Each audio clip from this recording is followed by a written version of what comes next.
Our next presentation will be with Sean from BuildDirect.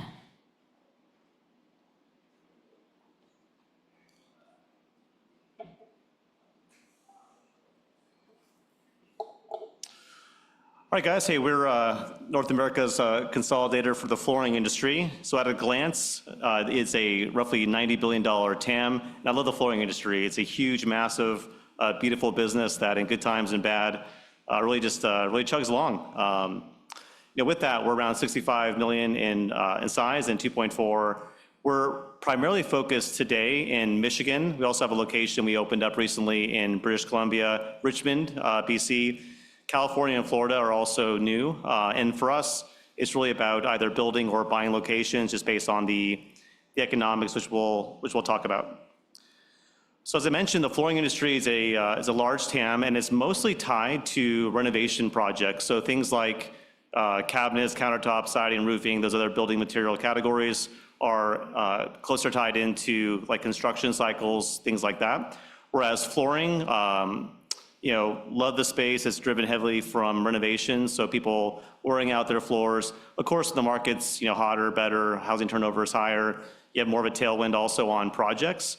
But we are not just tied into residential, but also commercial. We do some hospitality work, also now medical, like hospitals, things like that. So great industry, highly fragmented. I think there's actually more entities today than were around when I first got in the space over 20 years ago. You have a huge TAM that has a lot of fragmentation, which is mostly driven by the install component to flooring, which I won't get into today. But if anything, I would say the industry will continue to be very fragmented unless folks like us come in and help clean it up. On the big box side, I should mention most industry reports have big box have already peaked in the space. Like Home Depot, Lowe's, things like that. Other categories that are more interesting for them that turn faster, less complexity. So for the most part, it's wide open and it's a good space for us. So we are a legacy e-commerce business. That's where BuildDirect started many moons ago. The e-commerce business today is BuildDirect.com. And then our pro centers were a bit newer. First, they were opened through acquisition in Michigan. And then really for us, the main growth will be on the M&A side, will be on the pro center side, and on e-commerce. That's a legacy business that we spent a lot of time cleaning up, refurbishing, getting the tech stack fixed, so on and so forth. And that's where a lot of our organic growth will most likely come from as we continue to scale that business back up. Today it's around a $15 million run rate, should be 50, and there's not really much needed aside from just letting the cake bake to pull it up. So yeah, nine pro centers today, and that's who we are. Our pro center, which my apologies, I thought I had the actual new location here. There was a placeholder image, so tried to fix it quickly, wasn't able to do that. But our pro centers are effectively where pros like GCs, contractors, designers, just you name it, a professional who's working in the flooring space, leverages that pro center for operating their business. And so we have roughly about 4,000 of them who work out of our pro centers. They pick up materials or we deliver materials. They use it for, showing their customers, so on and so forth. So they're all geared towards being able to have that pro run their flooring business out of our center. And we want to keep on adding products, services, to them. So for example, recently we launched a website service, which is pretty cool, where we do micro websites for pros for free. And we co-brand with them, and it's a great way for them to be able to continue doing more business themselves. And there's probably, as it comes to services, more and more that we'll end up doing for pros on the service side, things like maybe running payments and things like that. These are areas that they ask us to help them with, and we're pretty decent at. When it comes to products, so it's the basics, right? So carpet, wood, vinyl. The one major category that we're not in today is tile. So I should mention from an organic perspective, we'll more likely get into the tile space. And tile is about 35% of the overall flooring TAM. And so it could be a pretty good opportunity for us. Our supply chains, it's a good fit for it as well. And it's today being piloted online, and then from there I'll move into our pro centers. And so we're in all these categories, and then we're, for the most part, very light on concentration, so not heavily dependent on new construction or commercial restoration or discretionary spending on renovation. It's really a good healthy mix. We think about who our customers are. You have this massive amount of work that's being driven by pros, not just in flooring, but also roofing, siding, plumbing, so on and so forth, all these different categories. And so for us, it's all about building a business that's really catered to this group. We like it because A, it's sticky. Big box retail and other large retailers are great, like Floor & Decor, fantastic organization for the homeowner. But everything from the building facility footprint, what we offer, services, so on and so forth, are all geared towards these customers. And we're seeing just a great tailwind of this growing, right? Where you can get your leads from Angie's List or Facebook Marketplace, OfferUp, you name it. That's where these pros get a lot of their customers from. And a lot of challenges regarding licensing, insurance, co-employment lawsuits, piece rate work compared to hourly wage. All this just drama that's been creating a lot of challenges for retail entities having these pros work for them directly. So there are so many pro customers who are out there, and in a perfect world, all 500,000 of them in the U.S. would be their own flooring store. That's what we're working towards. Okay, so today we're at 9 pro centers plus our e-commerce business, and with that we're at 65 on gross revenue. Margin is 40 today. If tomorrow everything was being leveraged through our direct procurement program, margin would probably be closer to about 55%, but we still leverage a mix of stateside distribution as well as our direct import. And we're really focused on the Sun Belt. That's definitely a huge opportunity for us. A lot of our e-commerce business is being serviced today out of the Florida market. We really should be in Texas as well. We can make a pretty good impact there.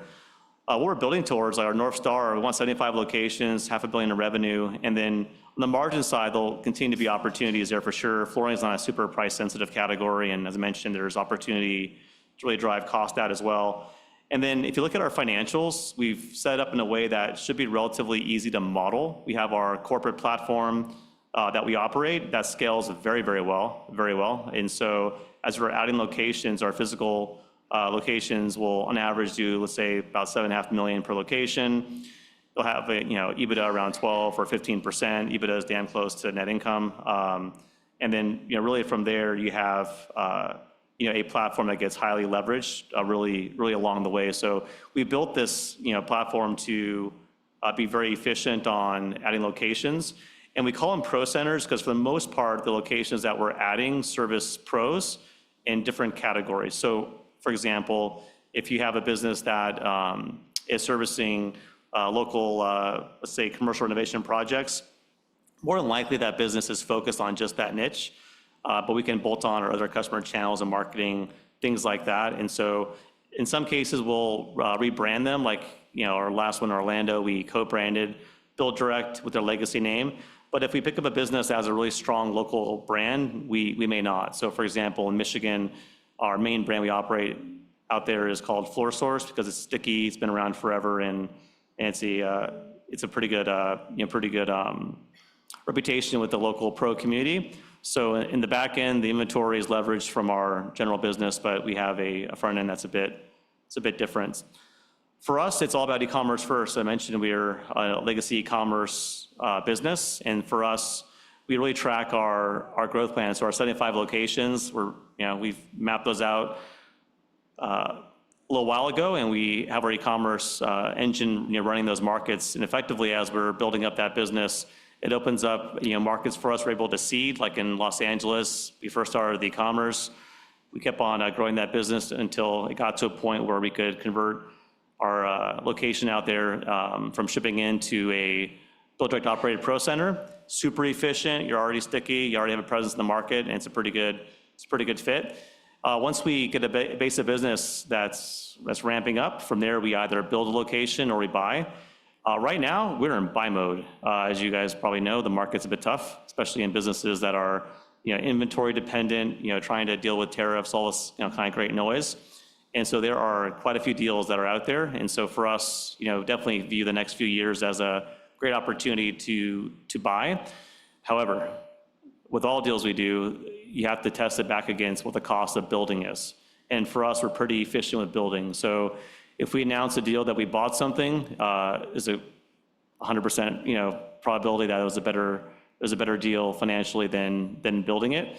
And then for the most part, these aren't super expensive to build either. And we view it as a unique opportunity for, as I mentioned, probably the next few years. But I go back to we'll run out of targets way before.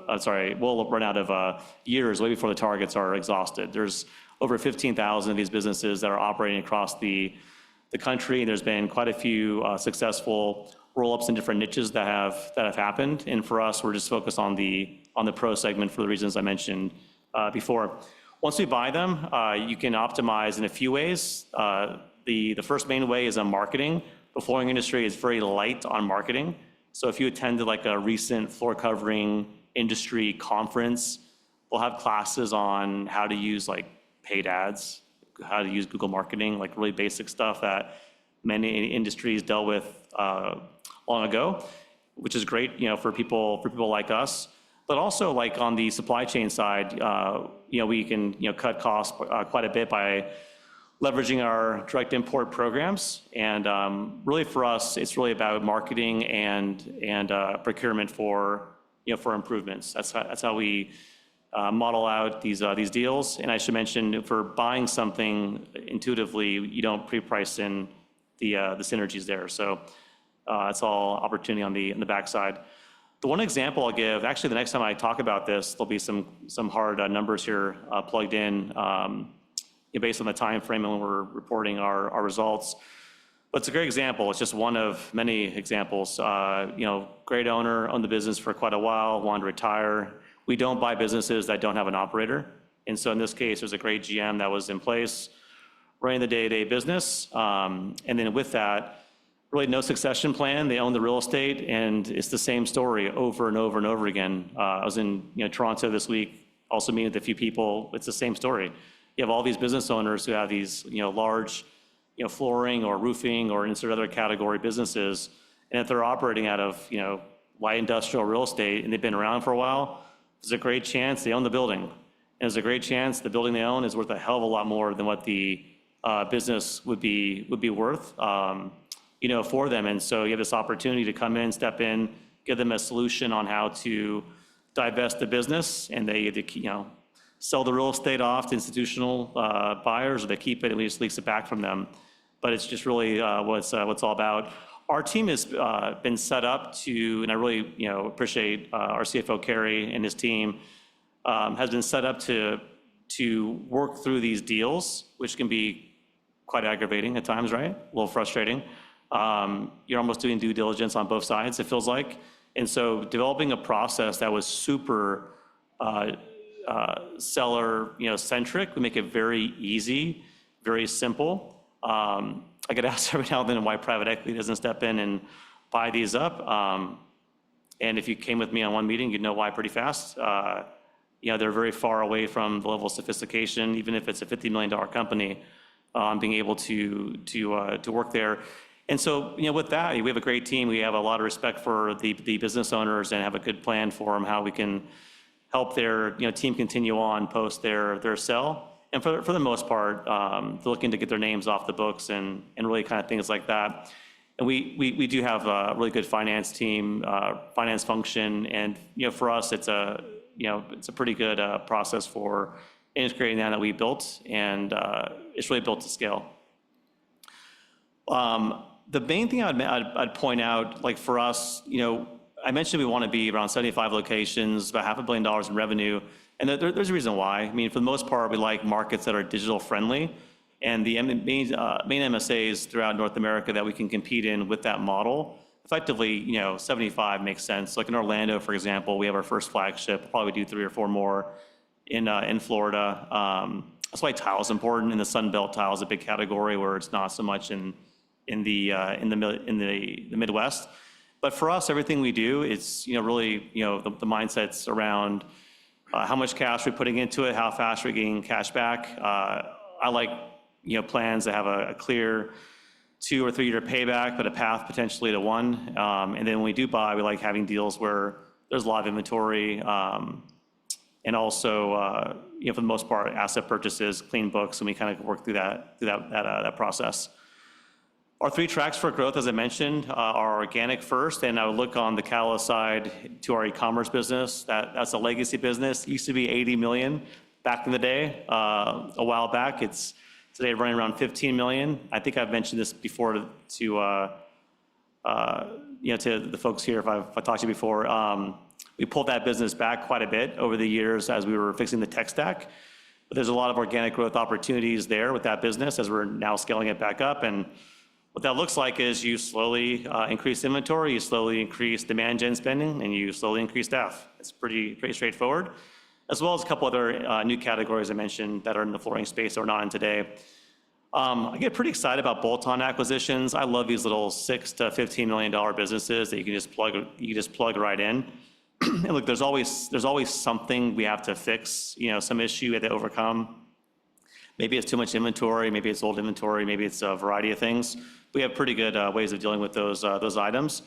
On the larger division side, so there's a lot of opportunities that are also north of 50 plus million. But if it's uniquely different, like a fully contained business where it's not a good bolt-on, that's where we have our division expansion. We've done that now twice, where we've acquired 2 businesses that were too different from the core to bolt on.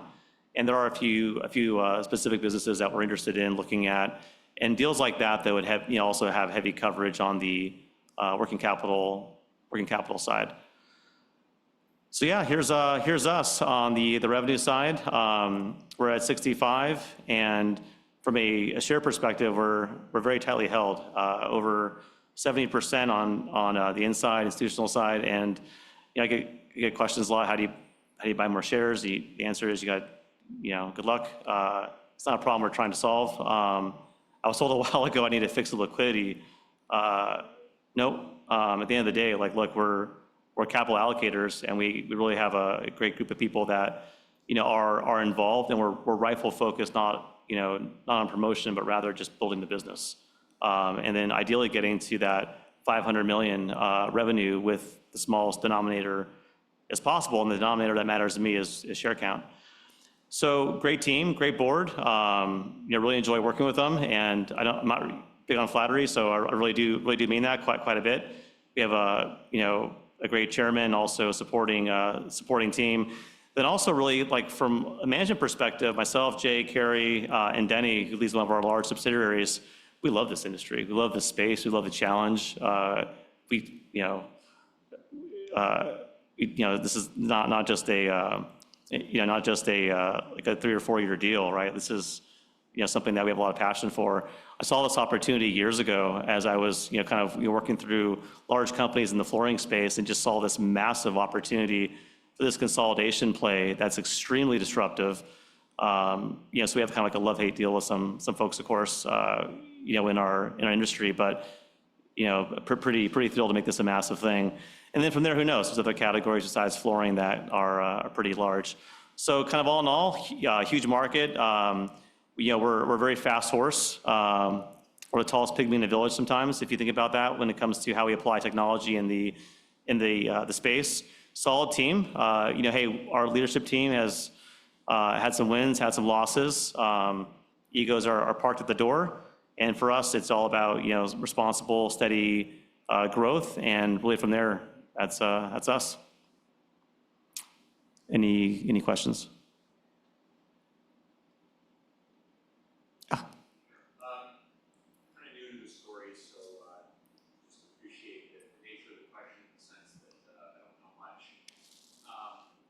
Rolling up, I understand the attraction, I guess, from an investor perspective on the roll up. I know there's been a lot of movement sort of at the top of the funnel with the building industry recently, like Lowe's, Depot, one of the OXO, Jacobs, whatever, I can't remember which one it is, but it's 2XO, there's been a lot of multi-billion dollar sort of top of the funnel stuff. It appears to me that everyone's trying to get kind of closer to connect end consumer.